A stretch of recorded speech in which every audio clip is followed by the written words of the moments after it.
The shuttle carrying the human delegation moved slowly toward the massive station. Counselor Shin Tae-yoon stood at the viewing window and watched as Axis 7 grew larger with each passing second. The station was enormous. It floated in the darkness of space like a metal city, lights blinking across its surface like stars trapped in steel. Tae-yoon felt his heart beating fast. This was the moment humanity had waited for. 50 years of careful expansion through the stars. 50 years of avoiding conflict with the elder species. And now, finally, an invitation to join the Galactic Council. Behind him, 200 people talked in excited voices. Diplomats in formal uniforms. Scientists carrying data tablets. Cultural ambassadors with gifts from Earth. They had trained for this day for years. They had memorized every protocol, every greeting, every rule of the council. A young officer walked up to Tae-yoon. Lieutenant Yoon Seojin was 24 years old, with bright eyes and an eager smile. He was the youngest member of the delegation. "Sir," Seojin said, "we're approaching the docking bay. Captain says 10 minutes. Tae-yoon nodded. "Are you nervous, Lieutenant?" Seojin laughed softly. "A little. My sister told me to be careful. She worries too much." "Captain Yoon-hana." Tae-yeon smiled. "I've heard she's one of our best ship commanders. She has reason to worry." "You're her only brother. She wanted to come with us," Seojin said. "But someone had to stay and guard the border. She made me promise to send her a message every day." "Then make sure you keep that promise." The shuttle docked with a soft thump. The doors opened, and the humans stepped onto Axis 7 for the first time. The corridor was wide and tall, built for species much larger than humans. Strange lights glowed from the walls. The air smelled different clean, but somehow wrong. Like a hospital that had never seen a patient, council guards lined the hallway. They were tall creatures with gray skin and 4 arms. Their eyes watched the humans without blinking. None of them spoke. Tae-yeon led his people forward. They walked for what felt like hours through endless corridors until they reached the council chambers. The doors were made of some dark metal that seemed to absorb light. They opened without a sound. The chamber inside was vast. 12 platforms rose from the floor in a circle, each one holding members of a different species. At the highest platform sat High Arbiter Vaughn. He was old. His scales faded to a dull brown, but his eyes were sharp and cold. Beside him stood Commander Reth, the council's military leader, and Warlord Drax. A massive creature covered in scars, Tae-yeon stopped at the center of the chamber. His people spread out behind him in neat rows, just as they had practiced. "High Arbiter," Tae-yeon said, bowing his head slightly. "On behalf of Earth and all humanity, I thank you for this invitation. We come in peace, seeking friendship and cooperation with the great species of this council." Vaughn did not respond immediately. He studied the humans the way someone might study insects. Finally, he spoke. His voice was deep and echoed through the chamber. "Humans, you have spread quickly through the stars. Some say too quickly. We mean no disrespect to anyone's territory," Tae-yeon replied. "We have been careful to settle only unclaimed systems." "Unclaimed." Commander Reth stepped forward. His voice was harsh. "Those systems were reserved for council expansion. You have contaminated them with your presence." Murmurs spread through the human delegation. Tae-yeon raised his hand to calm them. "We were not aware of any such reservation," he said carefully. "If there has been a misunderstanding we are willing to discuss, there is nothing to discuss." Reth's eyes burned with hatred. "Your species is a disease. You breed too fast. You advance too fast. You take what is not yours." Tae-yeon felt cold fear creeping up his spine. Something was very wrong. This was not how diplomatic meetings were supposed to go. He looked at Vaughn, hoping for reason. "High Arbiter, surely we can find a peaceful solution. That is why we came. That is why you invited us." Vaughn smiled. It was not a kind smile. "We invited you," he said slowly, "so that the galaxy could see what happens to species that forget their place." He nodded once. The first shot came from above. A bright flash of energy hit the diplomat standing next to Tae-yoon. She fell without making a sound. For one terrible second, everyone was frozen. Then the screaming began. Council soldiers poured into the chamber from hidden doors. They fired into the crowd of humans without mercy. People ran in every direction, but there was nowhere to go. The doors had sealed shut. Taeon was knocked to the ground by the rush of bodies.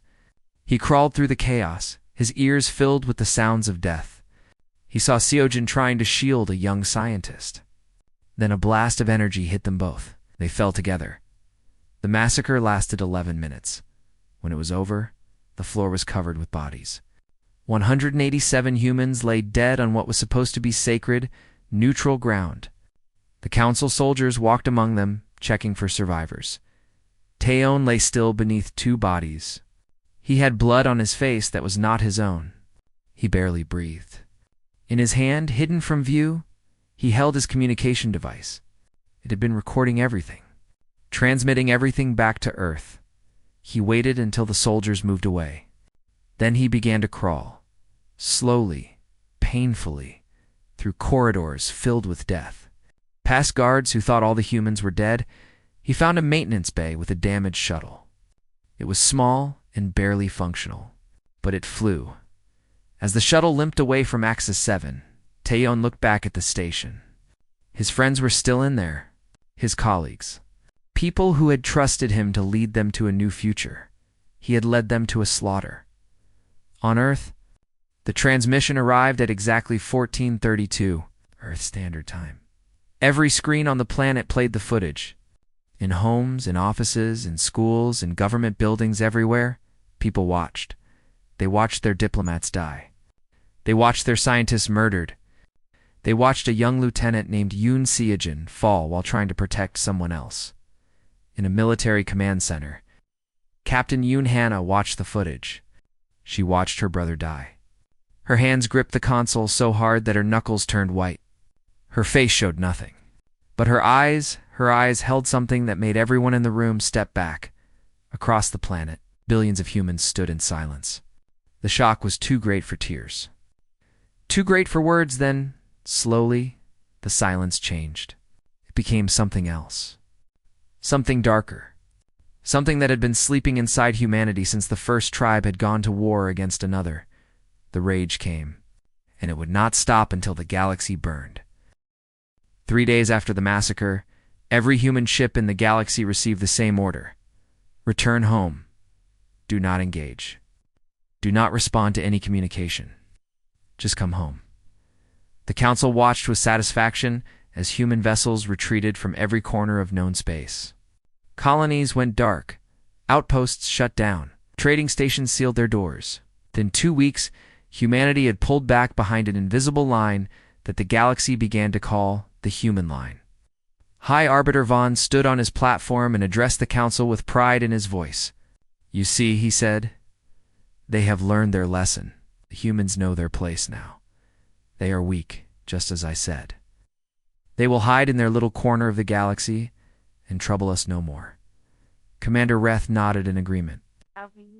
"We should have done this years ago." One show of strength was all it took. The Council celebrated. They held feasts and made speeches about their victory over the primitive species that had dared to dream of equality. They laughed at the footage of humans dying, mocked the terror in their eyes. They did not understand what was happening behind the human line. On Earth, the rage had become something cold, something patient, something far more dangerous than hot anger. The United Earth government met for 3 days without sleep. Presidents, prime ministers, generals, scientists, they all gathered in one room and talked. By the end, every political division on Earth had disappeared. Every nation agreed to one thing: humanity would have its answer. They called it the Unity Protocol. All resources, all technology, all knowledge would be shared. Every factory on Earth and in the colonies would work toward a single goal. Every scientist would focus on a single project. Admiral Kang Jun-ho was chosen to lead the military response. He was 62 years old, a man who had spent his career advocating for peace. He had believed that humanity could find its place in the galaxy through diplomacy and patience. He watched the massacre footage once, sat alone in his office and let it play from start to finish. When it was over, he stood up, walked to his computer, and deleted every diplomatic protocol from Earth's military databases. Then he called a meeting of his commanders. "We are not going to fight a war," he told them. His voice was calm and quiet. "Wars have rules. Wars have mercy. What we are going to do has neither. We are going to teach the galaxy a lesson that will echo for 10,000 years." Captain Yoon Hannah sat in the front row. She had not slept since watching her brother die. Dark circles shadowed her eyes, but her gaze was steady. "Admiral," she said, "I volunteer to lead the first strike." Junho looked at her for a long moment. "Your brother was on Axis 7. Yes. You understand that this will not bring him back. Yes. Then why do you want this?" Hannah's voice did not shake. "Because when I watched him die, I made him a promise. I promised that every being who was responsible would pay. I intend to keep that promise." Junho nodded slowly. "You will command the flagship Nemesis. Do not disappoint me." In a secret facility beneath the mountains of Earth, Dr. Park Do-yeon worked without rest. He was humanity's greatest weapons scientist, a man who had once refused to create instruments of war. Now he worked with a fever that frightened his assistants. "They think we are primitive," he said to his team one night. "They think we are centuries behind them. They are wrong. We have been holding back. We have been polite. We have been peaceful." He held up a small device that glowed with blue light. "No more. I am going to give them weapons that break the laws of physics. I am going to give them nightmares made real." In the months that followed, Do-yeon created things that should not have been possible. Missiles that tore holes in the fabric of space, bombs that erased matter at the quantum level, ships that could slip through dimensions that the Council did not even know existed. General Baek Mingi trained the ground forces. She was a small woman with gray hair and eyes like iron. Her soldiers called her the Iron Rose because she was beautiful to look at and deadly to touch. She did not train her soldiers to be brave. She trained them to be efficient. "Forget glory," she told them every day. "Forget honor. Those are things the Council talks about while murdering diplomats. You will be machines. You will be perfect. Will not stop until every enemy is dead or surrendered." Her soldiers ran drills until they collapsed. Then they got up and ran more. They learned to fight in any environment, against any enemy. They learned to kill quickly and without hesitation. Counselor Shin Tae-yeon, the only survivor of the massacre, became the voice of humanity's rage. He stood before the people and showed them the scars on his body. He showed them the faces of everyone who had died beside him. "I crawled through the blood of my friends," he said. "I hid beneath their bodies while their killers laughed. I survived so that I could deliver a message to the Council." His voice rose. "That message is coming. It will be written in fire." The galaxy waited for humanity to strike. 1 month passed, then 3, then 6. The Council grew confident. They decided that humans were simply too broken to fight back. Ambassador Kell was one of the few Council members who felt uneasy. He had spoken against the massacre before it happened. He had warned that humans were not like other species. "They are patient," he told Vaughn. "They are planning something." Vaughn laughed at him. "Planning what?" "They have no ships that can match ours. No weapons that can threaten us. They are hiding like frightened animals." "Frightened animals do not go silent," Kell replied. "Predators do. Predators go silent before they strike." Vaughn waved his hand in dismissal. "You worry too much, Ambassador. The humans are finished." 2 years passed behind the human line. 2 years of building. 2 years of training. 2 years of turning grief into something that could reshape the galaxy. On the day the human line finally opened, Admiral Junho stood on the bridge of the command ship. Around him, thousands of vessels waited in formation. They were painted black, with no markings, no flags, no symbols. They were shadows given form. Hannah's voice came through the communication system. "Admiral, the fleet is ready. All ships report battle status." Gunho looked at the stars ahead. Somewhere out there, the Council was celebrating another feast, laughing at the memory of human blood on their floors.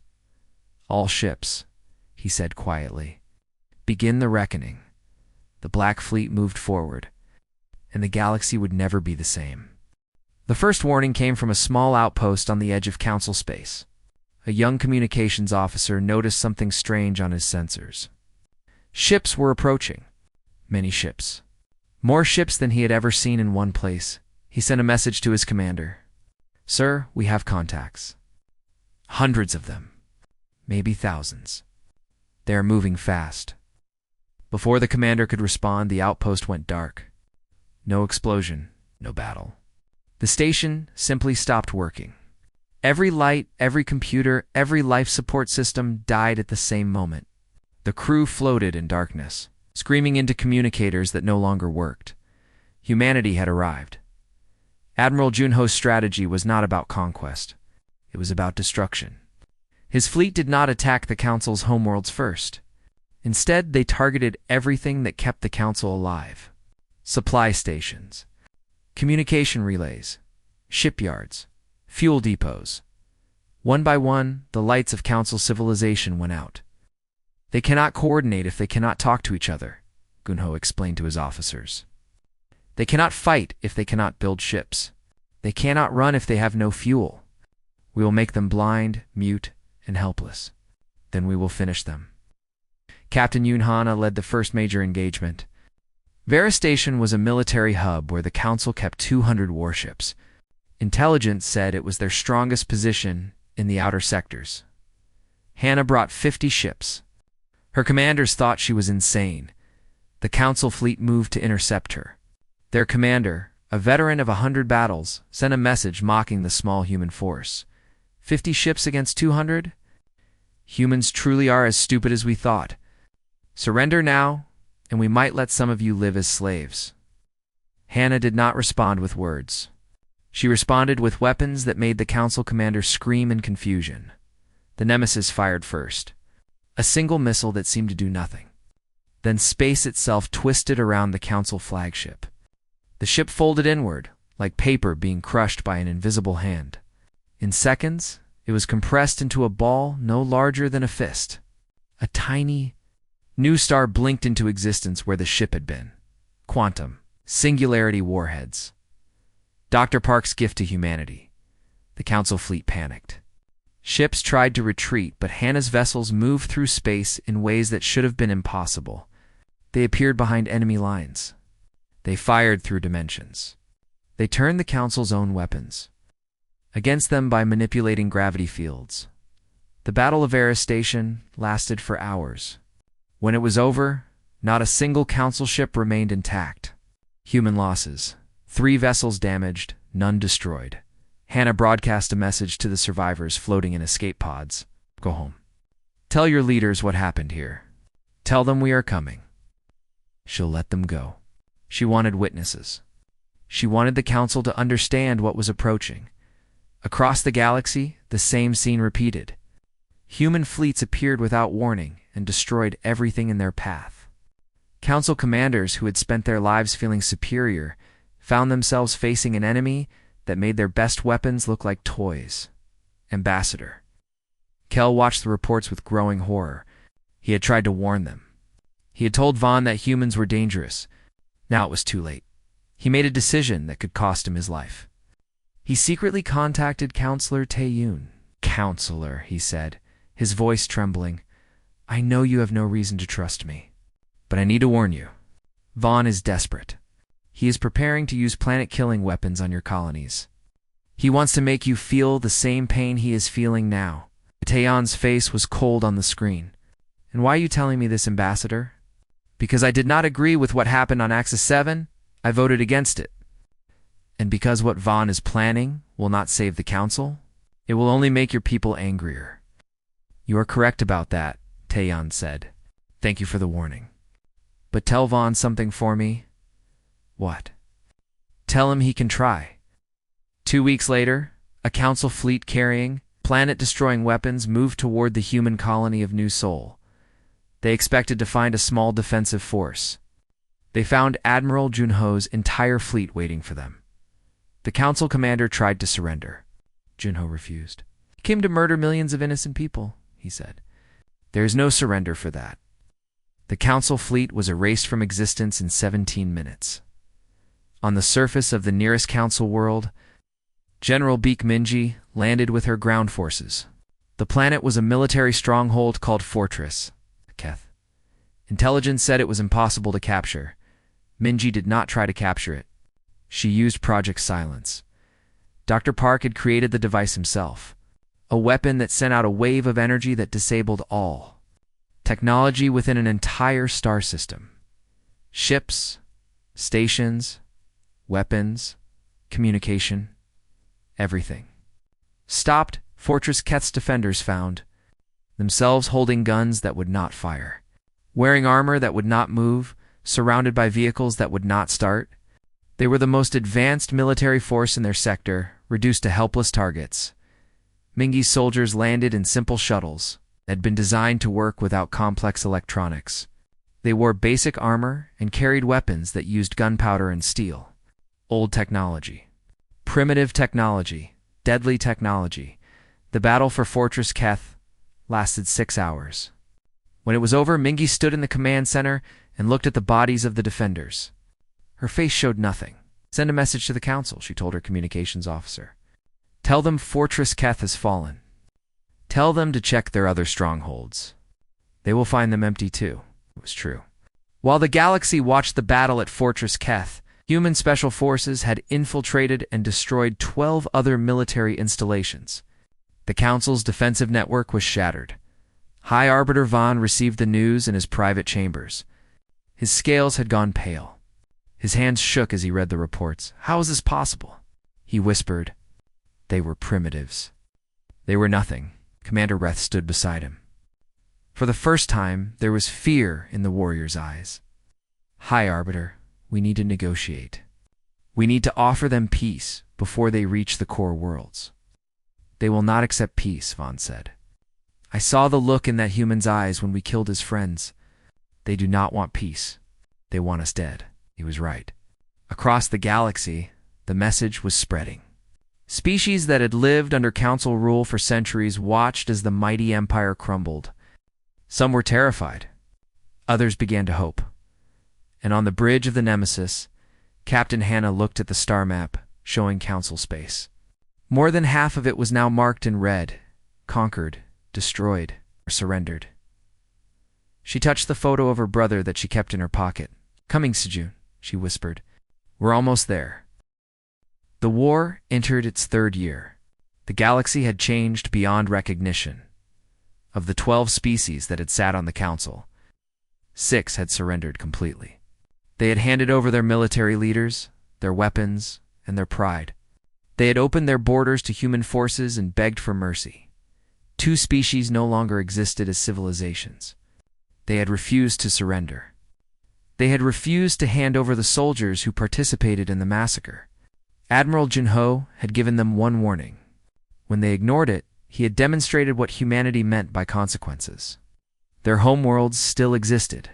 Their people still lived. But every military base, every government building, every symbol of their power had been reduced to ash. Their leaders had been captured and sent to Earth for trial. Their remaining population lived under human occupation. Rebuilding their societies under strict supervision, the galaxy watched and learned. Humanity did not kill civilians. They did not destroy cities or poison worlds. But they showed no mercy to those who had raised weapons against innocent people. High Arbiter Vaughn grew desperate. He gathered the remaining Council forces at Nexus Prime, a massive space station at the heart of Council territory. It was the most defended location in the galaxy. 3,000 warships surrounded it. 100 defensive platforms bristled with weapons. Energy shields covered everything in layers of protection. Vaughn stood before his commanders with fire in his eyes. This is where we stop them, he declared. This is where the human advance ends.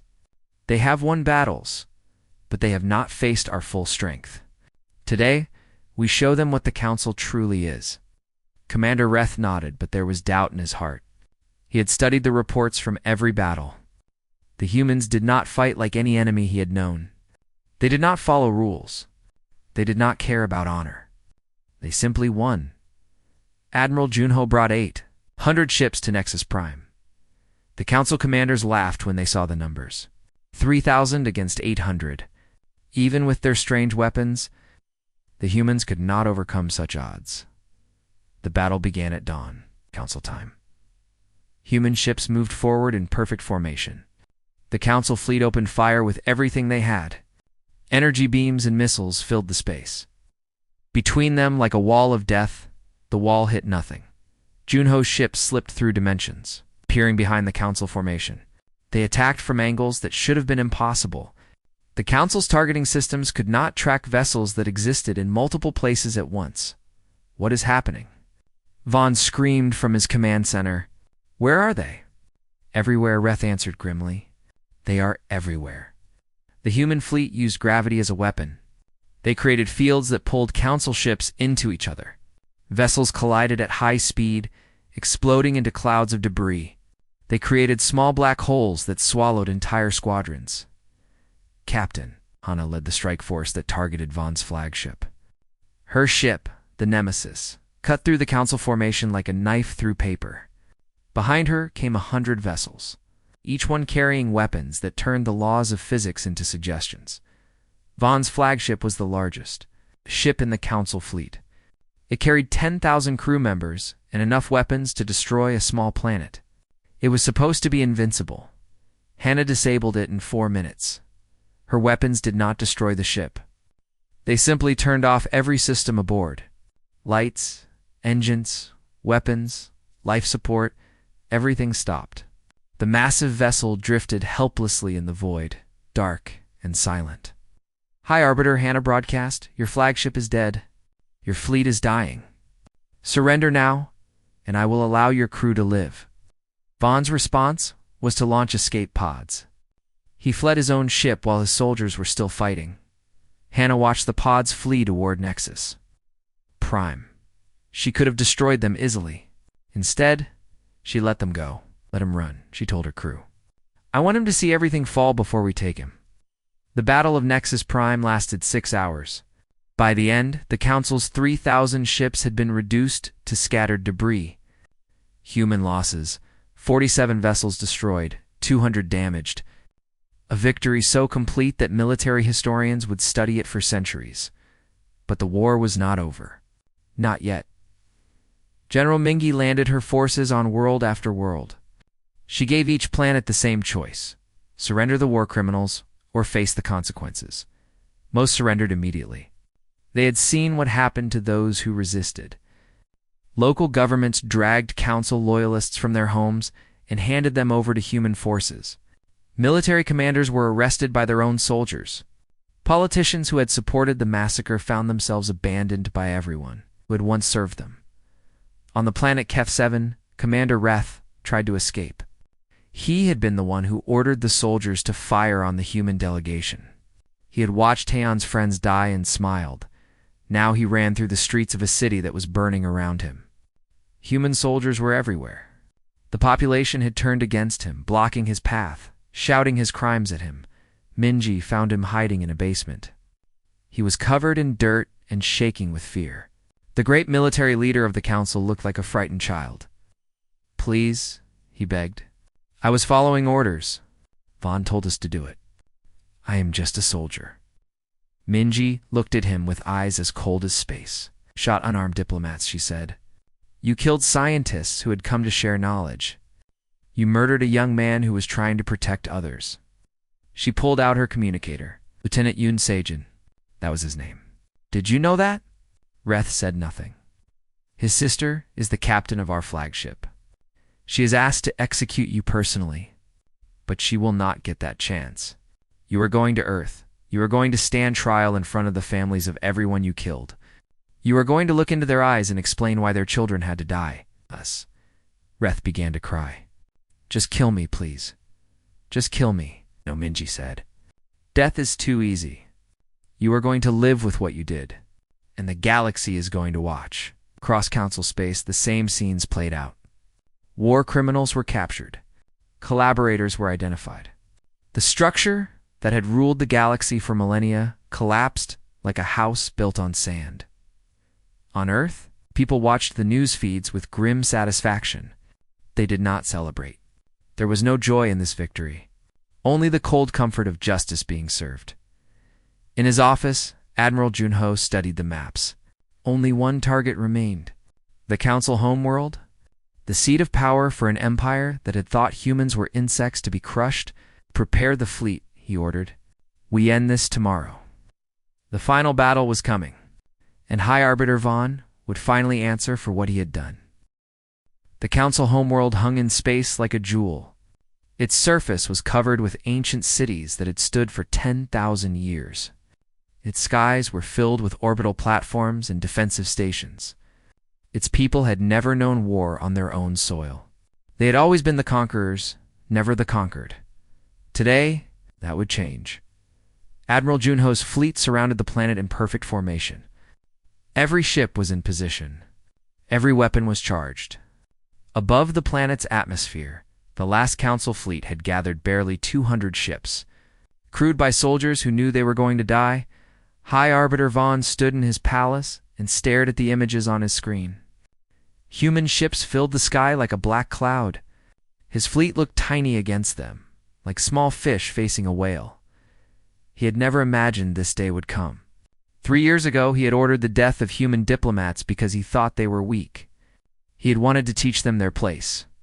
He had wanted the galaxy to see that the Council was supreme. Now the galaxy watched as his empire burned. High Arbiter, one of his advisors said nervously, the humans are broadcasting on all channels. They are demanding your surrender. Vaughn did not answer immediately. He walked to the window and looked out at his city. Millions of his people lived here. They had trusted him to lead them. They had believed in his vision of Council's supremacy. He had failed them all. Open a channel, he finally said. I will speak to them. Admiral Junho appeared on the screen. His face was calm, almost peaceful. Behind him, Vaughn could see Captain Hannah standing at attention. She held something in her hand, a small photograph. High Arbiter Von Junho said, you have one chance to save your people. Surrender yourself and all war criminals immediately. Disband your military. Accept human oversight of your government. Do these things, and your civilization will survive. Vaughn tried to summon his old pride. You cannot make demands of me. I am the High Arbiter of the Galactic Council. I have ruled this galaxy, for you have ruled nothing, Junho interrupted. You have bullied smaller species. You have murdered innocents. You have built your power on fear and cruelty. That ends today. We had rules, Vaughn said desperately. Civilized rules of warfare. What you have done violates every principle you speak to me of rules. Junho's voice was quiet but filled with cold fury. You violated your own sacred ground. You killed diplomats under a flag of peace. You laughed while children died. He leaned forward. There are no rules for what you did. There is only justice. Vaughn looked at the screen for a long moment. Then his shoulders fell. What would you have me do? Surrender. Now, or watch everything your people built turn to dust. Vaughn closed his eyes. When he opened them, there were tears on his face. I surrender. The final battle was over before it began. Council ships powered down their weapons. Defensive platforms lowered their shields. Soldiers dropped their arms and waited for the human forces to land. General Minji was the first to set foot on the Council homeworld. Her soldiers secured the capital within hours. There was no resistance. The people simply watched in silence as their rulers were led away in chains. Warlord. Drax was found hiding in a bunker beneath the palace. He had personally executed human diplomats on Axis 7. He had enjoyed it. Now, he screamed and begged as Mingi's soldiers dragged him out into the light. Take him to the ship, Mingi ordered. He goes to Earth with the others. The trials would come later. They would last for months. Every soldier who had fired at the human delegation, every official who had planned the massacre, every leader who had approved it, all of them would face the families of the dead and answer for their crimes. But first, there was one more piece of business. Admiral Junho walked through the palace until he reached the throne room. It was vast and empty, designed to make visitors feel small. At its center stood High Arbiter Vaughn, his hands bound, his scales pale with fear. Captain Hannah stood beside the admiral. She still held the photograph of her brother. Vaughn looked at them with desperate eyes. What are you going to do with me? Execute me. Make me a martyr? Gunho shook his head slowly. No, we are not going to make you a martyr. We are going to make you a monument. I do not understand. There is a station, Hannah said, speaking for the first time. It orbits the ruins of Axis 7, a small station with no weapons, no communication, no entertainment, just walls and windows. Vaughn's eyes widened. You will spend the rest of your life there, Hannah continued. You will watch as we rebuild the galaxy. You will see species you oppressed become free. You will see humanity create a new order based on justice instead of fear. And every day you will look out your window at the place where you murdered my brother. That is cruel, Vaughn whispered. Yes, Junho said. It is, but it is also just. He turned to his soldiers. Take him away. As Vaughn was dragged from the throne room, Yunho looked at Hannah. How do you feel, Captain? Hannah stared at the photograph in her hand. Her brother smiled up at her, frozen in a moment of hope and excitement. Empty, she said. I thought revenge would fill the hole inside me. But Seojin is still gone. Nothing will bring him back. Junho nodded. Revenge never heals. It only closes a chapter. What matters now is what we write next. Months later, Counselor Shin Taeon stood before a new assembly. Representatives from dozens of species filled the chamber, not just the powerful ones, but all of them. Small species that had been ignored. Oppressed species that had been silenced. Free species that had been conquered. Taeon placed his hand on a memorial stone that listed 187 names. His colleagues, his friends. The people who had died believing in peace. We did not want this war, he said to the assembly. We came to the old council, seeking friendship. They answered with murder.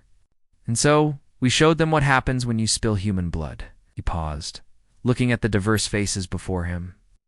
But that chapter is closed. Today, we begin a new one. A galaxy where every species has a voice, where justice is not just for the powerful, where no one will ever fear gathering under a flag of peace. He pointed to the words carved into the chamber's walls. They were simple words, written in every language of every species. Never again. This is our promise, Taeyeon said. Break it, and you will learn what we learned. Humanity protects its own. And now, you are all our own. The assembly rose in applause. Outside, across 100 worlds, people watched the broadcast. Species that had lived in fear now looked to the future with hope, and in a small station orbiting Exa 7, Vaughn sat alone by his window. He watched the stars and remembered the day he had thought humans were weak. He would have the rest of his life to understand. How wrong he had been. 50 years later, young aliens would ask their elders why humans were treated with such respect. The elders would grow quiet. Then they would tell the story of Axis 7. Never provoke a human, they would say. They do not forget. They do not forgive. And when they come for you, they bring the end of worlds, the galaxy remembered. And it would never make the same mistake again.